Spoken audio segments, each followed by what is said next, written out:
వరంగల్ జిల్లా చెన్నారావుపేట మండలం బోడమాణిక్యం తండాలో జరిగినటువంటి పరిస్థితులపై కూడా అంతా ఒక ఉత్కంఠ నేపథ్యంలో నిన్న రాత్రి ఒక ఉత్కంఠ నడుమ ఇక్కడ స్రవంతి పిల్లలిద్దరినీ కూడా ఇక్కడ ప్రవీణ్ ఇంటి ముందే ఇక్కడ ఖననం చేసి ఆ తీసినటువంటి గోతులను పాతి పెట్టడం జరిగింది. ప్రస్తుతం మనం బోడమాణిక్యం తండాలోనే ఉన్నాము. ఇక్కడ జరుగుతున్నటువంటి పరిస్థితుల మీద కూడా కొంత తండావాసులు కూడా నిన్న మొన్న ఏం జరుగుతుందన్నటువంటి ఒక ఉద్వేగపూరితమైనటువంటి వాతావరణంలో ఉన్నారు. పోలీసుల పహారాల నడుమ నిన్న రాత్రి వరకు కూడా అర్ధరాత్రి వరకు ఈరోజు ఉదయం వరకు కూడా ఒక ఆందోళనకరమైనటువంటి వాతావరణం అయితే నెలకొంది. ఎట్టి పరిస్థితుల్లో నాకు న్యాయం జరిగేంత వరకు ఇక్కడి నుంచి వెళ్ళడం లేదు అన్నటువంటి ఆలోచనలతోటి అనుకున్నట్టుగానే ఇక్కడ తండావాసులందరూ ఏకగ్రీవంగా ఒక తీర్మానం చేసుకుని ప్రవీణ్ ఇంటి ముందే ఇక్కడ ఖననం చేసినటువంటి పరిస్థితి. ప్రస్తుతానికి ఈ గ్రామ పెద్దలు కూడా మనతో ఉన్నారు. ఒక్కసారి వారితో మనం మాట్లాడదాం. ఏం జరిగింది, వాళ్ళ ఆలోచన విధానం ఎట్లా ఉంది, మరి న్యాయం జరగకపోవడానికి కారణం ఏంది, ఇక్కడ ప్రవీణ్ కుటుంబ సభ్యుల నుంచి ఏమన్నా స్పందన వచ్చిందా లేదా, ప్రస్తుత సిచ్యువేషన్ ఏందో తెలుసుకున్నటువంటి ప్రయత్నం చేద్దాం. నమస్తే అండి. ఇప్పటి వరకు జరుగుతున్నటువంటి పరిస్థితులు నిన్న ఏంటంటే బాధితులకు న్యాయం జరగాలని చెప్పి ఇటు బోడమాణిక్యం తండావాసులతో పాటు పదార్థ చింత గ్రామములు అక్కడ మొత్తం ఇక్కడ ఈ వార్త తెలిసినటువంటి ప్రతి ఒక్కరు కూడా బాధితులకు న్యాయం జరగాలన్నటువంటి కామెంట్సే ఎక్కువగా వస్తున్నాయి. ఇట్లాంటి పరిస్థితులు రేపు రాబోయే రోజుల్లో ఇంకా ఎట్లా ఉండబోతుందని అన్నటువంటి ఆందోళన. ఎందుకంటే కన్న తండ్రి పిల్లల పాలిట భార్య పాలిట శాపంగా మారుతున్నటువంటి పరిస్థితుల నడుమ అసలు కాలం ఎటు వెళ్ళిపోతుంది అన్నటువంటి ఒక ఆవేదన, ఒక భయానకమైనటువంటి వాతావరణం ఈ బోడమాణిక్యం తండాలో ఉన్నటువంటి సంఘటన వెలుగు చూపించింది. మీ సిచ్యువేషన్ చూసిన తర్వాత ఇక్కడే ఆ ఇద్దరు పిల్లల్ని కూడా ఖననం చేశారు. ఎట్లాంటి పరిస్థితులు ప్రస్తుతం నెలకొన్నాయి? వాస్తవానికి పిల్లలను కానీ స్రవంతిని కానీ ఇక్కడ ఖననం చేయొద్దని మేము గ్రామస్తులందరూ చెప్పినప్పటికీ కూడా స్రవంతి వాళ్ళ బంధువులు పెద్ద ఎత్తున పదార్చింతల నుంచి మిగతా గ్రామాల నుంచి బంధువులు భారీ ఎత్తున వచ్చి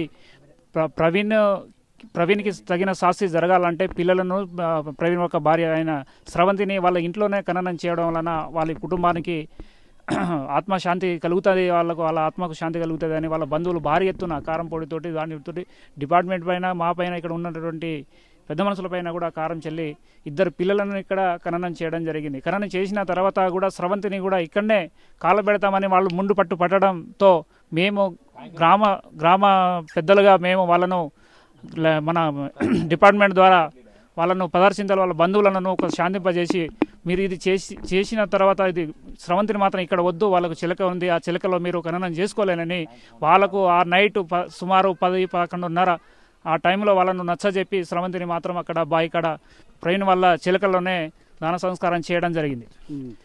కాకపోతే ఈ పిల్లలను ఇక్కడ ఖననం చేయడం వలన వాస్తవానికి కొంత భయాందోళన ఉన్నప్పటికీ కూడా మెజారిటీ జనాల ఆలోచన ఏంటంటే తగిన శాస్త్రే జరిగింది అనేది చాలా మంది కోరుకున్నటువంటి విషయం జరుగుతుంది. కాకపోతే దీనిపై ఇక మేము స్పందించడానికి ఇది మన సెన్సిటివ్ విషయం అయిపోయింది. తండావాసులుగా ప్రతి కుటుంబం ఇటువంటి సంఘటన జరగడం చాలా బాధాకరమని విచారం వ్యక్తం చేస్తూ ప్రతి ఒక్క కుటుంబంలో కన్నీటి పర్వంతం అయిన సంఘటనలు చూస్తూ ఉంటే మాకు కూడా చాలా బాధగా ఉంది. ఓకే, ఇక్కడ మనం కనుకోవచ్చు ఒక్కసారి ఈ తండావాసులు ప్రవీణ్ తమ తండాకు చెందిన వాసులు అయినప్పటికీ కూడా న్యాయం వైపు ఉండాలి కాబట్టి తండావాసులు కూడా ఏం చేయలేనటువంటి పరిస్థితి, తను ఇబ్బందులు ఎదుర్కొన్నప్పటికీ కూడా ఈ సంఘటన చూసిన తర్వాత ప్రతి ఒక్కరి హృదయం కలిసివేసింది. వేరే పక్క తండా వాళ్ళు వచ్చి ఈ తండాలో కూడా ఇంత ఒక ఉద్రిక్తపూరితమైనటువంటి వాతావరణం నెలకొన్నప్పటికీ కూడా ఏమీ చేయలేదు. ఎందుకంటే బాధితుల ఆక్రోశం, వాళ్ళ ఆవేదన కూడా అర్థం చేసుకున్నటువంటి వాళ్ళుగానే ఇక్కడ మనం గమనించాల్సినటువంటి అవసరం ఉంటుంది. ప్రస్తుతానికి తండావాసులు కూడా ఎంతోమంది నిన్న ఆర్టీవీ గ్రౌండ్ రిపోర్ట్లోకి వచ్చిన తర్వాత కూడా వాళ్ళు కూడా చాలా మంది ఆవేదన పూరితమైనటువంటి వాతావరణంతో తమ ప్రాంతం వాడైనా పర్లేదు నిందితుని కఠినంగా శిక్షించాలన్నటువంటి డిమాండే వ్యక్తమవుతున్నటువంటి నేపథ్యంలో ఇప్పుడు ఇంత ఖననం చేసిన తర్వాత మీ తండావాసుల ఆలోచన విధానం ఎట్లుంది? తండావాసుల ఆలోచన ఏముంది అంటే ఇప్పుడు తండాల చుట్టుపక్కల ఇల్లు ఉన్నాయి, ఇట్లా ఖననం చేయడం అంటే ఇంట్లో ప్రతి ఒక్కరు చిన్న పెద్ద పిల్లలు ఉంటారు. ఇట్లా చేయడం వల్ల కొంతవరకు అయితే కొంచెం నిన్నటి వరకు లేదు, కానీ ఈ రోజు అయితే కొంచెం భయాందోళనకు గురి అవుతున్నటువంటి పరిస్థితి అవపడతా ఉన్నది. ఓకే, ఇక్కడ మనం చూడొచ్చు. ఏదేమైనప్పటికీ కాకపోతే కొంత భయాందోళన మాత్రం ఇక్కడ గ్రామస్తుల్లో వ్యక్తమవుతుంది. మరి ఇంకేమైనా దీనికి ప్రత్యామ్నాయ మార్గాలు ఏమన్నా ఆలోచనలు కూడా ఇంకేమైనా తెలుస్తున్నాయా? మొత్తం ఖననం చేసిన తర్వాత మళ్ళీ ఏమన్నా పోలీసుల నుంచి కానీ మీకు ఏమైనా ప్రతికూల పరిస్థితులు ఎదురయ్యాయా? అటువంటి సమాచారం మాకు ఇప్పుడు నేను సర్పంచ్ భర్తని, అటువంటి సమాచారం అయితే మాకు ఇంతవరకు ఏమి రాలేదు. ఒక్కసారి మనం ఇక్కడ తండావాసులతో మనం మాట్లాడదాం. ప్రవీణ్ వాళ్ళ నాన్న ముందు ఒక్కసారి మనతో మాట్లాడదాం. అమ్మా ప్రవీణ్ ఏమవుతాడు నీకు? మనవాడు అవుతాడు. మరి మీ మనవాడు చేసిన పనిని ఎట్లా చూస్తుండ్రమ్మా? ఇట్లా ఇస్తా ఉన్నాం అయ్యా మేము కొడుకు అని అనుకుంటాం. నాహనం అయిపోతాడు, ఏం చేయాలి? ఇప్పుడు ఎక్కడైనా సరే ఒక ఆడపిల్లకి అన్యాయం జరిగితే ఒక ఆడపిల్లకే అర్థమవుతూ ఉంటుంది. మరి నిజంగా మీ మనవాడైనప్పటికీ కూడా ఇది తప్పని మీరు చెప్తున్నారు కదా? తప్పుగా చెప్తాను, మనవాడు తప్పుే. మరి ఇట్లాంటి మీ మనవన్ని ఏం చేస్తే మంచిగుంటుందమ్మా ఇంత తప్పు చేసినందుకు? 5 పాము పంపిండ్రి, 5 పాముతోని కరిపిండ్రి, చావగొట్టుండ్రి. ఏం చేయాలి మేము? ఆ 2 పిల్లగాళ్ళు ఇడిచి పెడితే మేము ఇట్లా అడుక్కొని పెట్టేవచ్చు కదా. ఏం చేయాలి? మా కర్మ పోయింది. ఎట్లా చూస్తున్నామ్మా ఈ సంఘటన మీ తండాలో జరిగిన సిచ్యువేషన్? ఎరకలేదయ్యా, మాది అటుండ. ఇక్కడ ప్రవీణ్ ఏం చేస్తే మంచిగుంటుందమ్మా మరి? నాకు తెలియదు నాయన, అది ఏం చేస్తాడు ప్రవీణ్? అది పిల్లగానికి ఇచ్చిపెట్టి మంచిగా అది ఉన్న లంజాతోటి పోతే వాళ్ళు మంచిగా బతికేటోళ్ళు నాయన. ఆ లంజా కొడుకు చెత్తనంగా చంపి మంచిగా వానితోటి బతుకుతా అని వీళ్ళ పానం తీసిండు. వాడిని గట్టే చంపాలి. ఓకే ఓకే ప్రస్తుతానికైతే ఇక్కడ చూడొచ్చు, ఇక్కడ ఈ ప్రాంతంలోనే నిన్న మొన్న ఒక ఉద్రేకపూరితమైనటువంటి వాతావరణంలో కొంది. ఇక్కడ ఆ ప్రవీణ్ కుటుంబానికి సంబంధించినటువంటి ఆస్తులు కూడా ధ్వంసం చేసేటువంటి పరిస్థితి అనిపించింది. ఇక్కడ చూసినట్టయితే చూడొచ్చు మనం, నిన్న మొత్తం ఈ కర్రలను కూడా కాల్చివేశారు. 16 చింతల గ్రామస్తులు కూడా అందరూ వచ్చి ఇక్కడ ఏం జరుగుతుందన్నటువంటి ఒక వాతావరణం అయితే, ఒక భయానకమైనటువంటి వాతావరణం కూడా క్రియేట్ అయినటువంటి నేపథ్యంలో ఇప్పటికీ కూడా ఈ తండావాసులు కూడా ప్రవీణ్ను కఠినంగా శిక్షించాలన్నటువంటి ఒక డిమాండే వ్యక్తమవుతుంది. ఇట్లాంటి పరిస్థితులలో ఎట్టి పరిస్థితుల్లో ప్రవీణ్ను కానీ ఈ సంఘటనకు కారణమైనటువంటి వాళ్ళను ఎట్టి పరిస్థితుల్లో ఉపేక్షించకూడదన్నటువంటి ఒక డిమాండ్ అయితే నెలకొంటుంది. ఇక్కడ ఇంటి ముందే ఇక్కడ ఖననం చేసేటువంటి పరిస్థితులు కనిపించాయి. ఇప్పటికీ ఉన్నటువంటి రేకుల్ని ధ్వంసం చేశారు, చుట్టుపక్కల ఉన్నటువంటి ఆస్తుని ధ్వంసం చేశారు.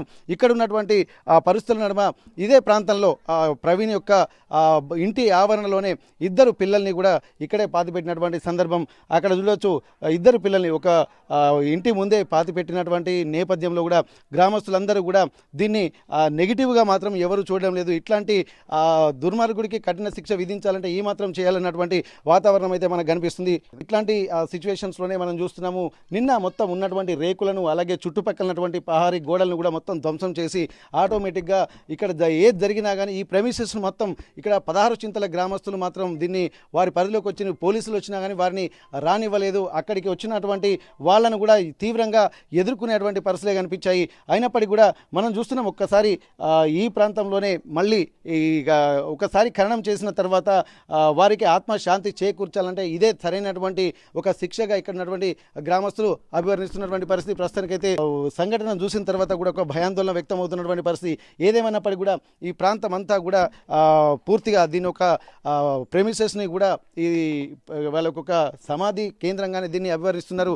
ఇక్కడ దీన్ని చూసినట్టయితే ఇక్కడ గ్రామస్తులు మాత్రం తమ గ్రామంలో జరిగిన దానికి కొంత భయాందోళన వ్యక్తం చేస్తున్నప్పటికీ కూడా దీనికి ప్రత్యామ్నాయ మార్గాలు కూడా అన్వేషించాల్సినటువంటి అవసరం ఉంటుంది. ఈ ప్రాంతం కూడా ఈ ఇంటి ఆవరణ మొత్తం కూడా దీన్ని పూర్తి స్థాయిలో కూడా ఇక్కడ ఒక స్మృతి కేంద్రంగానే దాన్ని చూస్తాము తప్ప దీన్ని నెగిటివ్గా చూడొద్దు అన్నటువంటి ఒక ఆలోచనలు కూడా గ్రామస్తుల్లో కనబడుతున్నాయి. ఏదేమైనప్పటికీ కూడా ప్రవీణ్ కుటుంబ సభ్యులను ఈ ఊళ్ళోకి రానిచ్చేలేదు, ఈ ప్రాంతంలో అడుగుపెట్టనిచ్చేది లేదన్నటువంటి ఒక డిమాండ్ మాత్రం ఇక్కడ 16 చింతల గ్రామస్తులతో పాటు అలాగే ఈ బోడమాణిక్యం తండావాసుల్లో కూడా వ్యక్తమవుతున్నటువంటి పరిస్థితి. ఏదేమైనప్పటికీ కూడా చుట్టుపక్కల ఇళ్లలో ఉన్నటువంటి వాళ్ళు, వాళ్ళ బంధువులు, ప్రవీణ్కు వాళ్ళ నానమ్మలు అలాగే వాళ్ళ బంధువులు కూడా ఇక్కడ చాలా తీవ్రమైనటువంటి ఒక ఆందోళన పూరితమైనటువంటి వాతావరణంని కూడా ప్రవీణ్కు శిక్ష పడాలన్నటువంటి విధంగానే చెప్తున్నటువంటి పరిస్థితి. ఏదేమైనప్పటికీ కూడా తండాలో మాత్రం ఒక గంభీరమైనటువంటి వాతావరణం అయితే నెలకొంది. ఎప్పుడు ఏం జరుగుతుందో అన్నటువంటి ఒక ఆలోచనలు నిన్న మొన్నటి వరకు ఉండే. ఇక్కడ ప్రవీణ్ కనుక ఒకవేళ తనకు కావాల్సినటువంటి న్యాయం చేస్తే ఇక్కడ ఉన్నటువంటి ఖననం దహన సంస్కారాలు బయట చేసేవాళ్ళు. కానీ మూర్ఖత్వంతో ప్రవీణ్ ఎట్టి పరిస్థితుల్లో వీరి డిమాండ్కు ఒప్పుకోకపోవడం వల్లనే ఇక్కడ తండావాసులు నిర్ణయం తీసుకున్నారంటున్నారు. ఏదేమైనప్పటికీ కూడా ఇట్లాంటి వాతావరణంలో ఉన్నటువంటి వారికి కఠినంగా శిక్షించాలన్నా లేకపోతే వారికి తగిన బుద్ధి చెప్పాలన్నా కానీ ఈ మాత్రం కూడా చేయక తప్పని పరిస్థితి. ఎందుకంటే అంటే 2 పిల్లలను అలాగే తల్లిని కోల్పోయినటువంటి ఆ కుటుంబ సభ్యులు కూడా ఎట్టి పరిస్థితుల్లో శిక్షించే తీరుతామని చెప్పినట్టుగానే ఈ ప్రాంతంలోనే ఖననం చేశారు. ఇక్కడ ఫ్లెక్సీ కూడా ఏర్పాటు చేశారు. ప్రస్తుతానికైతే ఇక్కడ బోడమాణిక్యం తండా వాసులు కూడా బోడ శ్రవంతి అలాగే కౌశిక్ అలాగే కార్తిక్ 2 పిల్లలు ముత్యాల ఉన్నటువంటి పిల్లలు నిన్న మొన్న అందరితోటి కలిసి ఉన్నటువంటి పిల్లలు ఒక్కసారిగా లేరు. అంటే ఒక విగత జీవులుగా మారిపోయారు, ఒక కర్కశత్వానికి బలైపోయారన్నటువంటి విషయం తెలిసిన తర్వాత తండావాసులు కూడా కన్నీరు మున్నీరు అవుతున్నటువంటి పరిస్థితి. బోడమాణిక్యం తండావాసులు అక్కడ ప్రవీణ్ తమ తండాకు చెందిన వాడైనప్పటికీ కూడా ఈ విషయాన్ని కూడా ఎవరు జీర్ణించుకోలేకపోతున్నారు.